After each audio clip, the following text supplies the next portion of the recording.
मेरी दिल की पुकार एपिसोड 2। अब तक आपने देखा कि दिशा और दिव्यांश के बीच बहुत गहरी दोस्ती हो गई थी। परीक्षा उत्तीर्ण करने की खुशी में दिशा एक शानदार पार्टी का आयोजन करती है। उस पार्टी में सभी बहुत एंजॉय करते हैं। एक दिन कुमकुम लड़की गौरी के पास जाती है और दिशा के बारे में सब कुछ बताती है और दिशा को समझाने के लिए कहती है। कुमकुम की बात को सुनकर गौरी को बहुत गुस्सा आता है और अब आगे सचमुच दिशा और दिव्यांश दोनों को ही एक दूसरे से प्यार हो जाता है और यह बात दिशा की माँ गौरी को पता चल जाती है। गौरी दिशा का फ़ोन छीन लेती है और दिशा निराश हो जाती है। वो ढंग से खाती पीती नहीं थी और हर वक्त दिव्यांश के बारे में सोचती रहती थी। दूसरी ओर दिव्यांश उसे बहुत से संदेश करता है, लेकिन दिशा उसके कोई भी मैसेज को रिप्लाई नहीं करती है और गौरी उसके सभी मैसेज को सुनकर चली जाती थी। कुछ समय बाद गौरी दिव्यांश का नंबर को ब्लॉक कर देती है और दिशा को नहीं बताती है। कुछ समय बाद दिव्या दिशा से कहती है, दीदी 1 हफ्ते हो गए और आप ऐसे ही उदास हो। आप कब तक उदास रहोगी दीदी? अब तो उदास मत रहो मेरी खुशी के लिए। अब तुम खाना खा लो ना। दिव्या के कहने पर दिशा उसे इनकार कर देती है, लेकिन दिव्या उसे कहती है, दीदी आप कब तक ऐसे रहेंगी? कभी ना कभी तो आपको खुश होना ही पड़ेगा। चलो ना दीदी, आप मेरी खुशी के लिए खाना खा लो एक बार प्लीज़। दिशा दिव्या की आंखों में आंसू नहीं देख सकती थी, इसलिए दिशा दिव्या की बात को मान जाती है और दिव्या के साथ खाना खा लेती है। उसके बाद से दिशा नहीं रोती थी और वो दिव्या के साथ खुशी खुशी रहती थी। कुछ समय बाद गौरी दिव्यांश के बारे में सब कुछ पता कर लेती है और दिव्यांश को बहुत गहरी चोट पहुंचाती है और साथ में दिव्यांश के हाथ को जला देती है। आधी रात होते ही दिव्यांश को गौरी बीच सड़क में छोड़ देती है और वहाँ से अपने घर चली जाती है। दिव्यांश की ये हालत कुछ गांव वाले लोग देख लेते हैं। गांव के लोग दिव्यांश को हॉस्पिटल में भर्ती कर देते हैं। अगले दिन हॉस्पिटल के कुछ नर्स दिव्यांश के बारे में पता करते हैं, लेकिन दिव्यांश के बारे में उन्हें कुछ भी पता नहीं चलता और अब दिव्यांश को आए 3 दिन हो चुके थे और दिव्यांश को देखने कोई भी नहीं आते।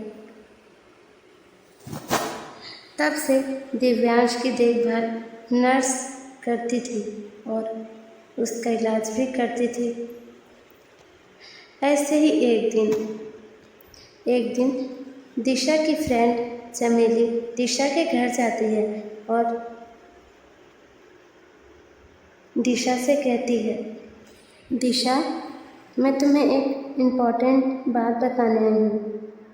तब दिशा कहती है, क्या हुआ चमेली? तुम इतनी उदास हो और तुम्हारे आँखों में आंसू कैसे? तभी रोते हुए चमेली सारी बात दिशा को बताती है। दिशा तुम ध्यान से सुनो, मैं तुम्हें एक बात बताती हूँ। देखो दिशा, दिव्यांश हॉस्पिटल में एडमिट है और दिव्यांश की जान को खतरा पहुंच गया है और अभी दिव्यांश को तुम्हारी ज़रूरत है दिशा।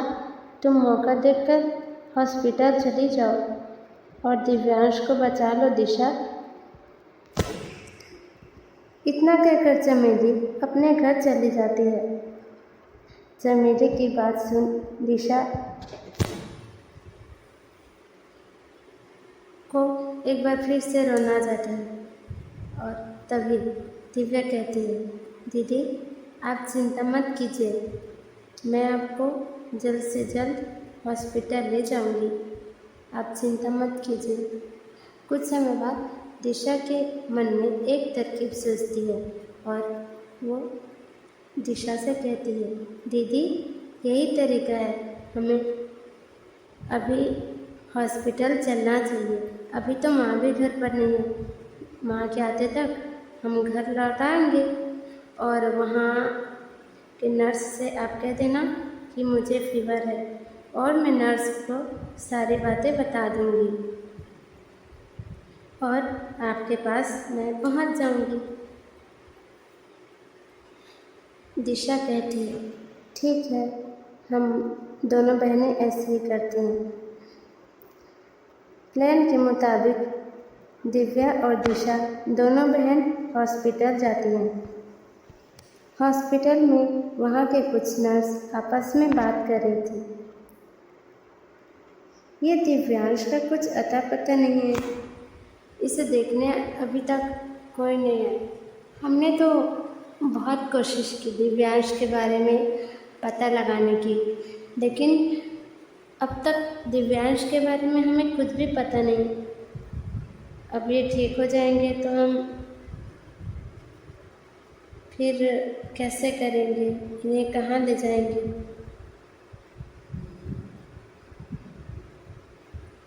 नर्सों की बातें को दिव्या और दिशा ध्यान से सुनती हैं। तभी दिशा कहती है, मैम अभी आपने दिव्यांश ऐसा कुछ नाम लिया ना?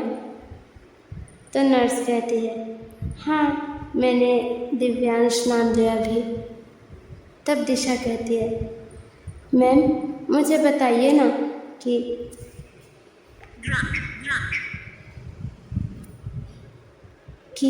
ये दिव्यांश कौन से नंबर में है, मुझे उनसे मिलना है।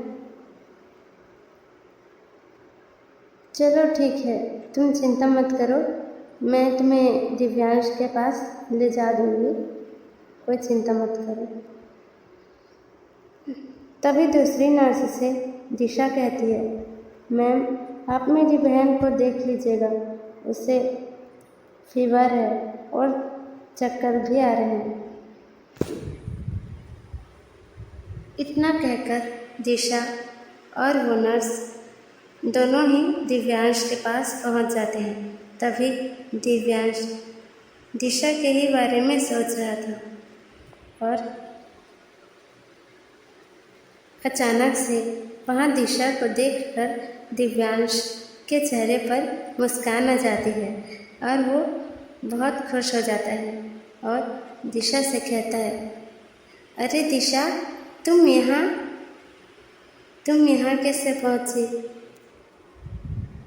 तभी दिशा कहती है, मैं पहुँचती कैसे नहीं, आपकी तबीयत ठीक नहीं थी तो मुझे पता चला तो मैं आपको देखने के लिए आ गई। अब तुम चिंता मत करो, मैं आपके पास हमेशा ही आते रहूँगी जब तक आप ठीक न हो जाओ। दिव्यांश कहता है, ठीक है दिशा, और मैंने तुम्हें बहुत से मैसेज किए थे लेकिन तुम मेरे संदेशों का रिप्लाई क्यों नहीं की?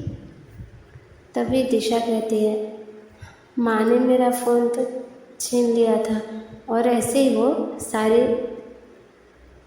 घटनाओं को विस्तार से बताती है और दिव्यांश भी दिशा को उसके साथ घटी हुई सारी घटनाओं को बताता है।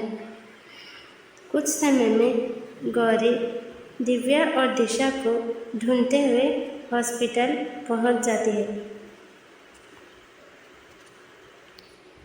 और वो दिव्यांश और दिशा को एक साथ देख गुस्से में आकर कहती है, दिशा, ये दिव्या कहाँ है और तुम इसके साथ क्या कर रही हो? तेरी हिम्मत कैसी हुई मेरी बेटी को अकेले छोड़ने की? तभी दिव्या उस नर्स के साथ दिशा के पास पहुंच जाती है और दिव्या गौरी से कहती है, माँ, मैं तो यहीं थी दीदी के पास, मुझे कुछ काम पड़ गया था तो मैं चली गई थी, तब तक दीदी इनके पास थी। अच्छा चलो ठीक है, अब कोई एक्सक्यूज नहीं, चलो अब घर। ऐसा कहकर गौरी दिशा और दिव्या को घर ले जाती है।